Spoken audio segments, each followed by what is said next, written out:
ଯେବେ ପଢ଼ିବା ମାଥ୍ୟୁ 5 ଅଧ୍ୟାୟ 20 ପଦରେ ଯୀଶୁ ଖ୍ରୀଷ୍ଟ ଏ ପ୍ରକାର କହୁଅଛନ୍ତି, ସେହି ଶାସ୍ତ୍ରୀ ଏବଂ ଫାରସୀ ମାନଙ୍କର ଧାର୍ମିକତା ଠୁ ଆମମାନଙ୍କୁ ଅଧିକ ଧାର୍ମିକତା ଅର୍ଜନ କରିବା ପାଇଁ ରିକ୍ୱେର କରୁଅଛନ୍ତି। ଆମମାନଙ୍କୁ ପ୍ରଥମେ ଜାଣିବାକୁ ହବ କି ସେହି ଶାସ୍ତ୍ରୀ ଏବଂ ଫାରସୀ ମାନଙ୍କର ଧାର୍ମିକ ଜୀବନ କେଉଁ ପ୍ରକାର ଥିଲା। ପ୍ରଭୁ ସେମାନଙ୍କର ଧାର୍ମିକ ଜୀବନକୁ କାହିଁକି ଆକ୍ସେପ୍ଟ କରୁନାହାନ୍ତି ବା କରୁନଥିଲେ ତାହା ଆମମାନଙ୍କୁ ଜାଣିବାକୁ ପଡ଼ିବ। ଯେଉଁ ପର୍ଯ୍ୟନ୍ତ ଆମେ ଏହା ଜାଣିପାରିବା ନାହିଁ, ଆମ୍ଭେମାନେ କେତେ ଲେଭେଲର ଧାର୍ମିକତାରେ ଅଛୁ ତାହା ଆମେ ନିଜକୁ ମଧ୍ୟ ଜାଣିପାରିବା ନାହିଁ।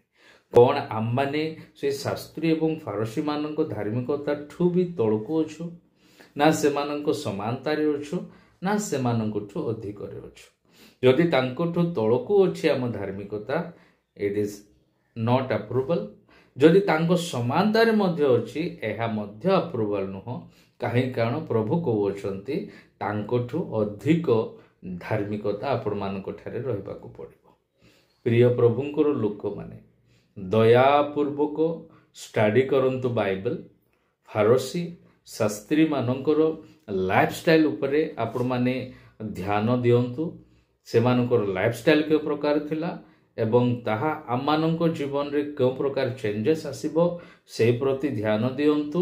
ନିଶ୍ଚୟ ପ୍ରଭୁଙ୍କର ବାକ୍ୟ ଆପଣମାନଙ୍କୁ ଗାଇଡ୍ କରିବ।